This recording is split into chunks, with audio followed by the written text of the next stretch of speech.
I'd like to cover some points that we have been discussing again together with the different agencies and including the Uplift committee. And we have some further announcements. Well, first of all, it is we are able to say that these are the steps that we have been taking so that we are trying to alleviate and try to mitigate the effects of the oil crisis. Umaasa sana kami na maganda na yung maging peace talks between the US and Iran. Ngunit mukhang hindi sila nakabuo ng deal. Kaya't kailangan patuloy pa rin ang ating mga ginagawa para tulungan ng ating mga kababayan.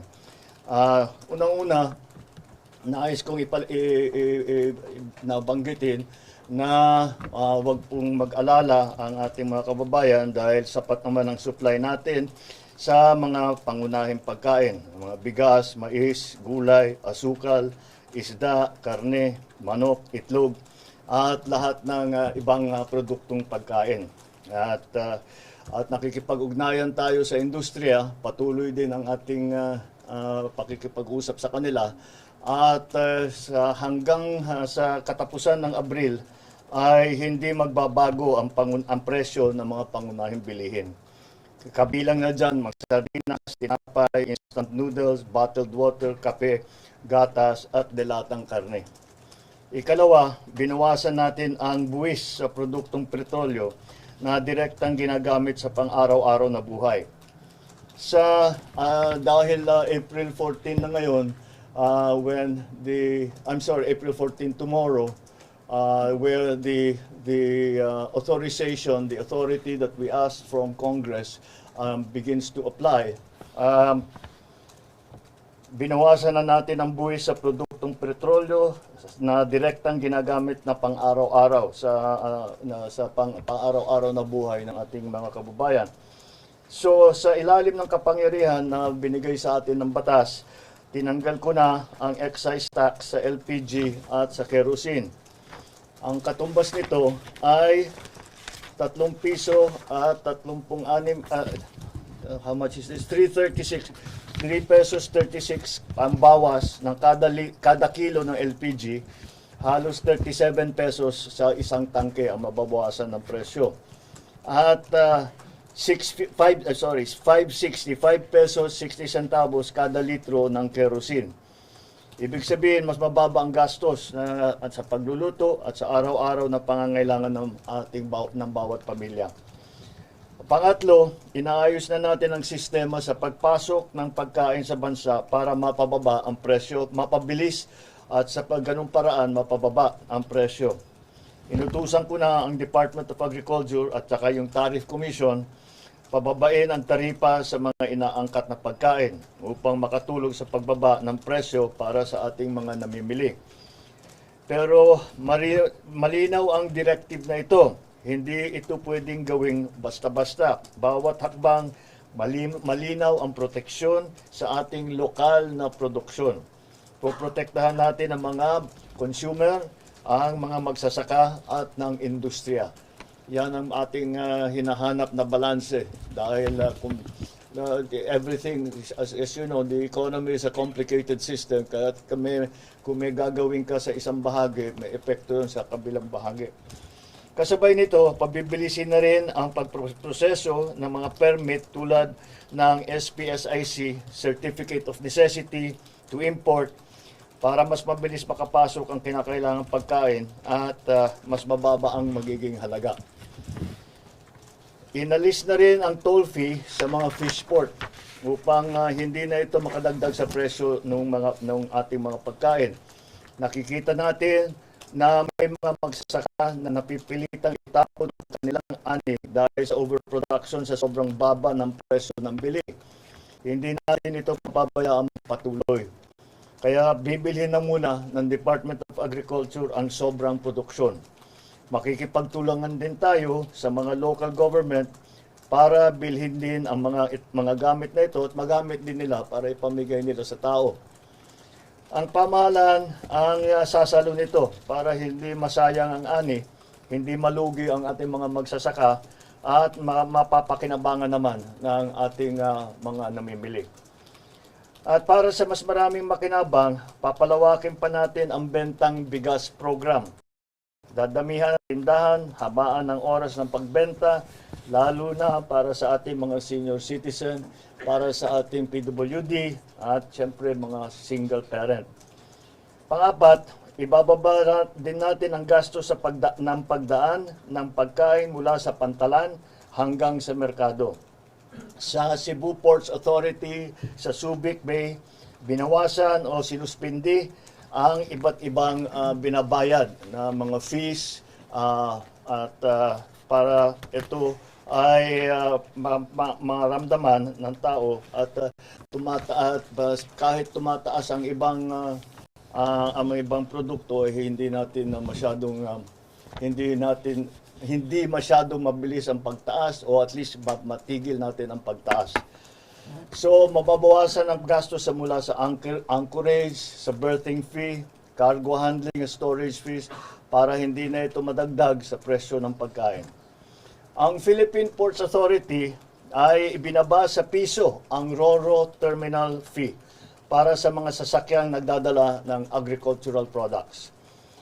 Dahil layunin natin na panatilihing sapat ang supply, pigilan ang pagtaas ng presyo, at tiyakin tuloy-tuloy ang hanap buhay ng ating mga kababayan. Hindi tayo titigil hanggang maramdaman ninyo ang tunay na ginhawa sa inyong pang-araw-araw na buhay. Maraming salamat sa inyong pagtitiwala. At bukas, we will have another uplift meeting again to discuss what are the other strategies that we can employ to keep prices down, to make sure, first of all, what we will do tomorrow is to make sure, first of all, that the supply both of oil and of food products and all the other raw materials that we need to continue the running of the economy is going to be normalized. We, as I said, in one of the last press conferences I had, that it is very important that we watch the prices now. Oil we cannot do very much about, but we also have to we can make sure what we can look at and do that. That's why ito is centered dun sa presyo ng pagkain. All of these measures are mostly centered around the price of food, to keep the price of food down. The supply of food as well is also something that we think we can assure the public of, that maganda naman ang takbo so far ng ating sa agrikultura. Yun lang, yun na nga yung mga nakita nating report na yung mga inani na produkto na hindi na basta iniiwang na lang masira dahil masyadong masyadong mababa na ang profit, halos walang kikitain. Kaya since walang kikitain, dahil tumaas ang presyo ng lahat at ganun pa rin ang presyo ng pagbenta, ay iiwasan natin yon. Kaya naman para yung mga farmer natin, yung mga producers natin, ay meron din silang kikitain. Market worth, kailangan para tuloy-tuloy ang kanilang pag-ani, tuloy-tuloy ang kanilang pagtanim. Dahil yun na nga, yung ina-assure natin yung supply ng pagkain. Supply at saka presyo. It is the balance that we are trying to achieve because simple lang naman ito. Kapag it's the same as kagaya ng nakita ninyo sa langis. Kung masyadong babain ang presyo ng langis, ay sasabihin ng mga importer, hindi na kami kikita, hindi na kami mag-i-import. Masisira naman yung supply natin. Okay? It's the same thing. Yung mga farmers, sinasabi nila masyadong mataas na ang binabayad namin doon sa transportation cost, sa lahat ng mga iba't ibang cost, at mababa pa rin ang presyo ng pagkain ng kanilang ani. So hindi na sila kikita, kaya hindi na binababa. Hindi na dumadating sa merkado yung kanilang produkto. Kaya aayusin natin yan. We will continue to support the farmers, but we will also keep the prices down. The gap that that we have to close will be closed by government. It will be government funds that we will have to use. We will have to take funds from other projects, other programs to make sure that that is something that we have attended to. All right, so that's basically the announcement for today. I know that people have been asking about what we are going to do about the excise tax. I hope I have provided the answer for you today, and that will be again a point of discussion for us tomorrow at the Uplift meeting, and that's it for now. Thank you. Sir, how about the VAT po on How fuel about- products? Will it be discussed din sa Uplift meeting? Yung sa VAT, there are calls rin po to suspend the VAT.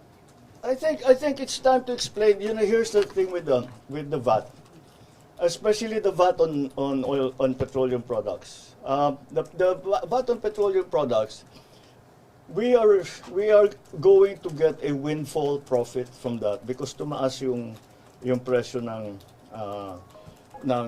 crudo.